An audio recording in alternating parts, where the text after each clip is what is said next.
Please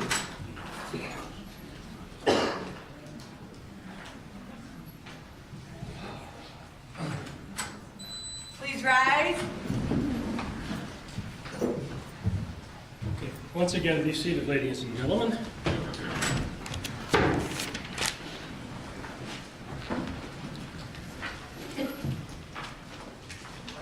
Okay, ladies and gentlemen, once again, I thank you for your patience.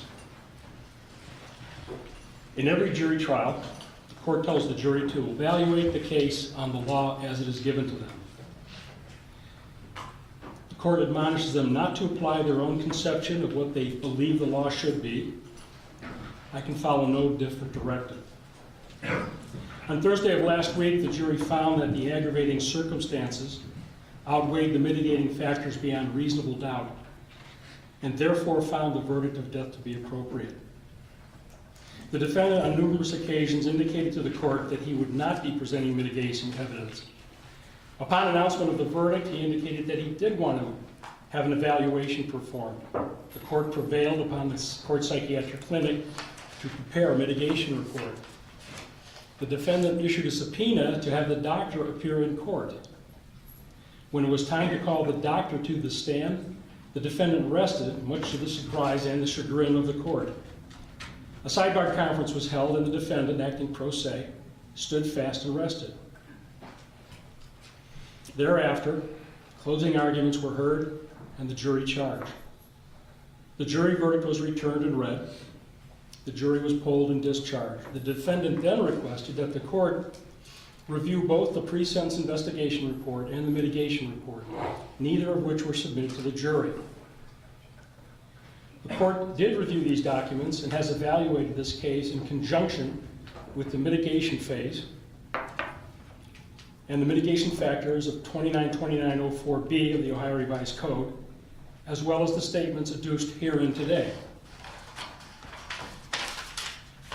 In addition to the mitigating factors in ORC 292904B, the court has considered the statements of 6 family members, all of whom relate that the defendant had a tough childhood. His older sister indicated that at age 5, he found his mother's gun and shot himself in the leg. The mitigation report, prepared by the court psychiatric clinic, adds some more significant insight. He found his mother's body after she OD'd on heroin when he was 19. He was hit on the head with a brick at age 12 and suffers from seizures. At age 9, he was repeatedly raped by his mother's male friend. According to a 2008 psych evaluation, the defendant has chronic problems with anger and has little regard for authority. There was a suicide attempt at the Euclid jail in 2006. Dr. Radio diagnosed him as having post-traumatic stress disorder. And finally, a 2018 evaluation at the Moritz Forensic Unit at Twin Valley Behavioral Healthcare observed the defendant interacted appropriately and logically with staff and others. This mitigation section is brutal. Childhood abuse, finding a parent dead, repeated sexual assault, head injuries. This is the defense trying to humanize the defendant. In capital cases, jurors must weigh whether trauma explains behavior enough to spare a life. But here, the judge signals something important. Trauma doesn't erase responsibility. Notwithstanding this, these mitigatory observations, the court, after carefully weighing the statutory mitigation elements, the testimony of the defendant's witnesses, the unsworn statement of the defendant, and the pre-sentence report and psychological evaluation report, the court finds that the aggravating circumstances do outweigh the mitigating factors with proof beyond reasonable doubt.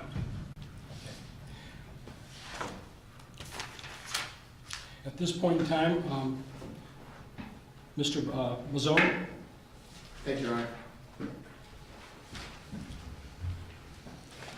Your Honor, with regard to the sentencing on the other 8 counts, that the non-homicide counts that remain, first and foremost, Your Honor, the state of Ohio, we're only here today as a collective effort and a team effort, and the state wants to thank the Cleveland Police Department, including the homicide unit, the crime scene unit, the scientific investigation unit, and the 5th District, the FBI, the medical examiner's office, and the Cuyahoga County Regional Forensic Science Laboratory. Without these entities, we can't put a thorough case on as we did in this matter, and we can't produce and establish and present evidence as overwhelming as we were able to do in this particular case. Before the state says its piece, Your Honor, I know this would be an appropriate time for family members typically to address the court. Nobody from the family wishes to address the court in open court at this time. However, Your Honor, I don't want you to think that they certainly aren't feeling the effects of this, Your Honor. You've seen them sitting in the courtroom every single day of this trial, from the time we began the general voir dire until up to and including today behind me. Your Honor, over the last 2 years, the Kuzniks, the Zakowskis, they've been with us every step of the way and have been more than patient, and we've had their full support, but they do not wish to address in open court today. However, Your Honor, as you're well aware, the murders of Michael and Trina and the subsequent closing, the necessary closing of Mr. Carr's, had a great effect on the North Collinwood neighborhood. And the businesses in the area, the families in the area, and Your Honor, at this time, on behalf of the neighborhood, on behalf of the citizens of Collinwood, Councilman Mike Polensek would like to address the court. Thank you. Councilman?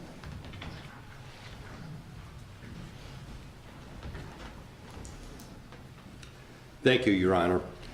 I, too, would like to thank the jury, Cuyahoga County Prosecutor Michael Malley and his magnificent team of prosecutors, Detective Eccles, members of CPD, the Homicide Unit, the 5th District, and all the other law enforcement agencies that were involved in this process. Your Honor, from day one, this was never about vengeance. It's been about justice.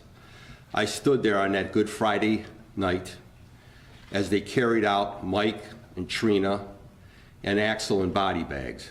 I was there. I saw the pictures from the corner. I saw what this individual did to them, the viciousness of the crime. He is a demonic killer, a demonic killer. It's one thing to rob somebody, but it's another thing to do what he did. Him and his cohorts, what they are predators. They prey upon our communities, upon our businesses, upon our citizens, and as we try to stabilize and rebuild our neighborhoods and our city, this is what we have to be confronted with. The North Shore Collinwood area, the greater Collinwood community is a great neighborhood. This crime on Good Friday not only devastated the family and tore that family apart, it devastated the community because they didn't know, the businesses didn't know who was going to be next, if there's going to be somebody else. It could have been somebody else. It was Mike and Trina, it was their night to be preyed upon by him and his cohorts. What we want, Judge, and what we're asking for is justice on behalf of the people, of the community, and on behalf of Mike and Trina's family. He'll be around tomorrow. Mike and Trina aren't. They are not there. I saw what happened to that family. I saw what happened to that business. I've known this family for almost 40 years, how they contributed to our community, how they were supportive of one event, one activity after another. Since that brutal murders, that business has been closed. Other businesses have been apprehensive whether to invest in the community. But you know what? We're not going to let him and the other two parasites that were with him destroy our neighborhood. We're not going to let them destroy communities. We're going to rise above it, not only in this community, but across the entire city. That's the message we're looking for the court to send today, that when you commit these atrocities, there's a price to pay. There's a price to pay. And all the work that these fine folks did here, all the investigators, was not in vain.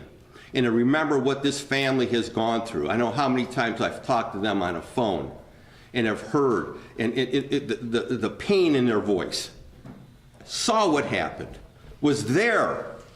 We want and deserve justice on behalf of Mike and Trina and Axel, on behalf of the greater community. Thank you. Thank you, Councilman. Thank you, Your Honor. May it please the court again. Your Honor, with regard to the non-capital counts, the 8 remaining counts, the state is here today to first ask for consecutive sentences. Your Honor. Consecutive sentences means each sentence stacks on top of the other instead of running at the same time. In other words, the state is pushing for maximum punishment, ensuring this defendant will never realistically see freedom again, even beyond the death penalty. Pursuant to the Ohio Revised Code, we believe that consecutive sentences are necessary to protect the public from future crime, not only to punish the offender, and that they would not be disproportionate to the seriousness of his conduct and to the danger he poses to the public. Your Honor, you heard during the mitigation phase of this trial that the defendant has a long and sordid criminal history, a juvenile record of at least 13 adjudications, and a trip to ODYS did nothing to rehabilitate him. As a young adult, he committed a burglary, was placed on probation, and while on probation, went ahead and robbed somebody at knife point. The defendant did 8.5 years in prison and still was not rehabilitated. He came out, and 6 months later, on Good Friday, on April 14th of 2017, walked into Mr. Carr's on Lakeshore Boulevard and ended the lives of 2 innocent people, killed a dog, and forever altered the lives of their family. Your Honor, the third prong that you need to consider is that you must find that one of the 3 statutory factors are present, and that's that the offender committed one or more of the offenses while he was under post-release control for a prior offense. Well, he was. He was on post-release control for his 2008 burglary. At least 2 of the multiple offenses were committed as part of one or more courses of conduct, and the harm caused by those was so great or unusual that no single prison term would adequately reflect the seriousness. Your Honor, he killed 2 people. For what? As Mr. Schroeder stated last week, for some cash and 2 used cars to end 2 lives and a dog? And that the offender's history of criminal conduct demonstrates that consecutive sentences are necessary to protect the public from future crimes. It's been abundantly clear, Your Honor. All 3 of these prongs, of which you need only meet one, apply to Joseph McAlpin. The one thing we didn't hear today, Your Honor, was any remorse for the crime. We didn't hear any condolences to the family.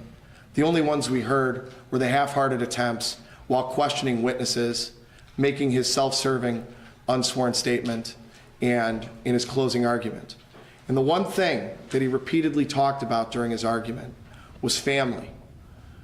That the state's going to commit an aggravated murder with prior calculation and design of him without considering his family or the fact that he has kids or grandkids, or that he's a son and a brother, or a nephew, or an uncle and a nephew.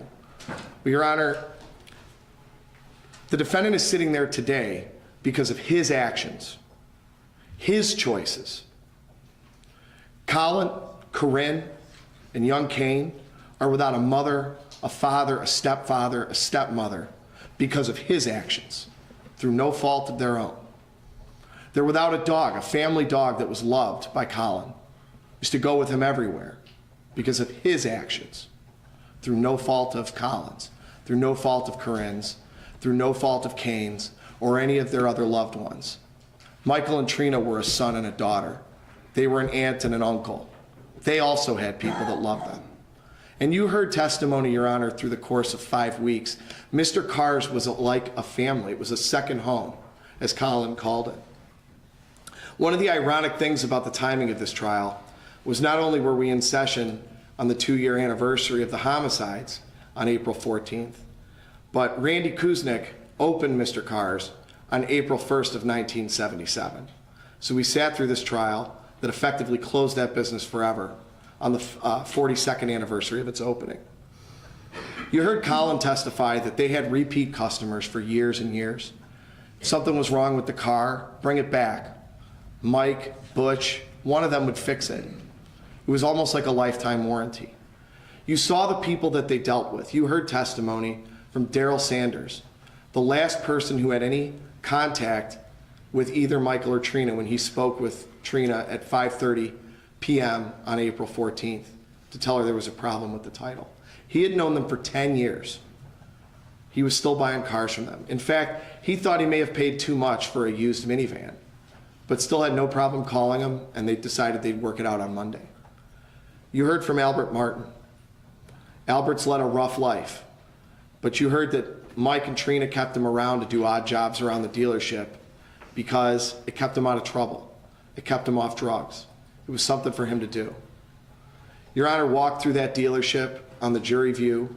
You saw Michael and Trina's Ford Focus that you saw in the video that was parked out on Lakeshore Boulevard. And you saw that Corinne and Kane's Easter baskets were still sitting in the back seat of that car 2 years later. The family that will never be the same are both families.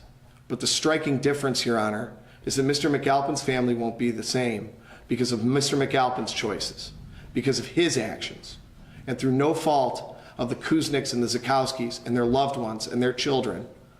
They will never see or speak with their loved ones again. And every year, regardless of whether it's April 14th or at the end of March, Good Friday will always have a significance to them. So they get it double. They get it Good Friday and on April 14th. Another holiday without their family members.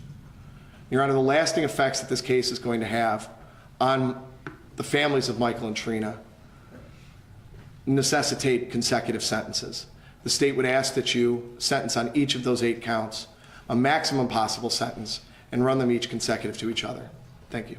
Okay, one housekeeping matter. We've got 1 year and 3 year firearm specifications for merger. Your Honor, each of those aggravated murder counts would have a 3 years firearm specification pursuant to Revised Code 2914B1G. Your Honor is required to run the 2 most serious firearm specifications for aggravated murder, aggravated burglary, or aggravated robbery consecutive to one another and everything else. So we would ask that after those first 2, I would agree that they would merge. Okay, and you prefer to have it set, go forward under the 3 year gun spec? Correct. So we, Thank you, Your Honor. very good.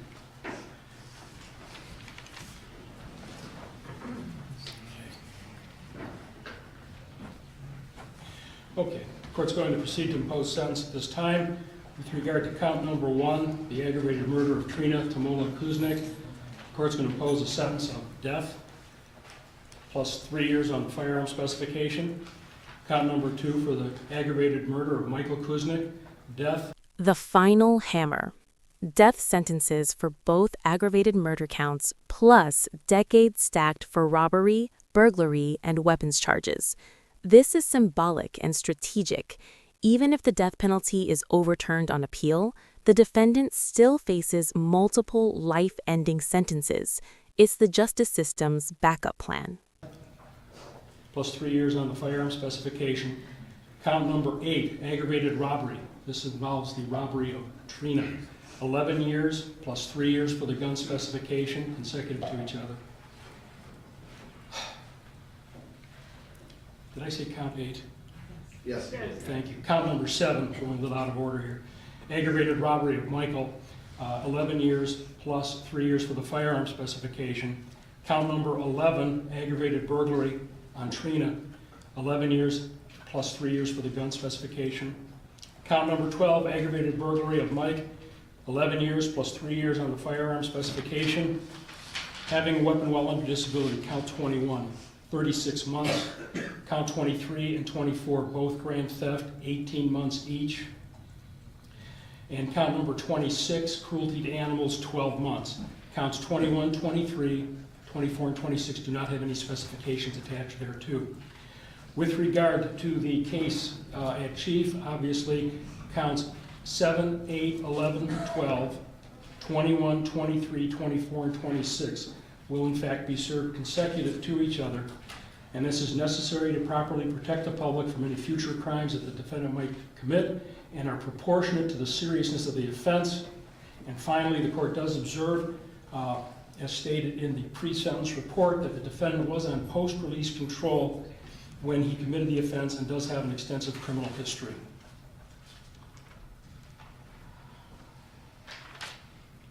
Is there anything further? I don't think I've overlooked anything, but double check now, please.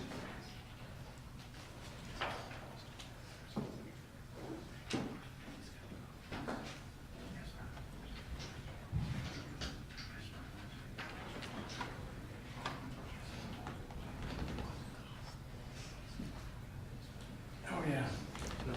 Your Honor, Yeah. Just for clarification of the record, just want to make sure your findings that the aggravating circumstances outweigh the mitigation in both counts 1 and 2 applies to each. That's correct. Thank you, Your Honor. That's it.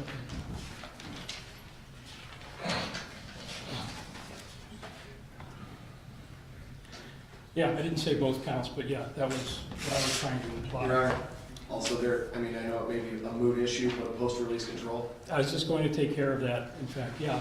5 years mandatory post-release control relative to counts 7, 8, 11, and 12.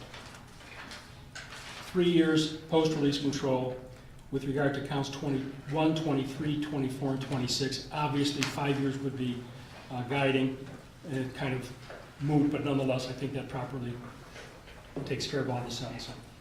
What do you think? We're done? Okay, Mr.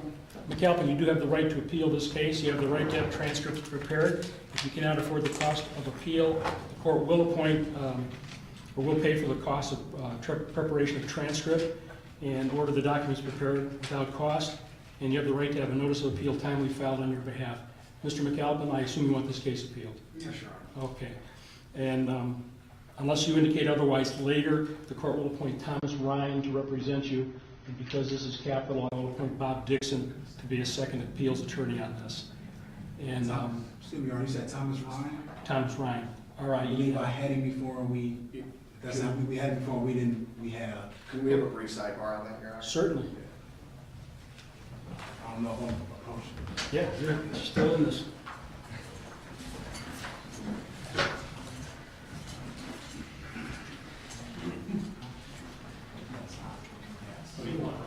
Yeah, he represented him in his 2003 case initially. Oh, Yes, they all had a problem. Okay, no problem on that.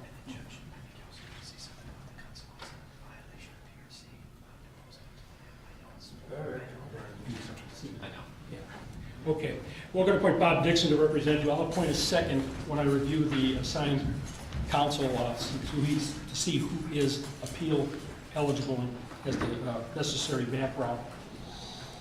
One last matter that was brought up at sidebar is that it's kind of silly under this case, but if you violate the terms and conditions of post-release control, any violation will result in additional prison time under this case number not to exceed 50% again, that which the trial court has put into place.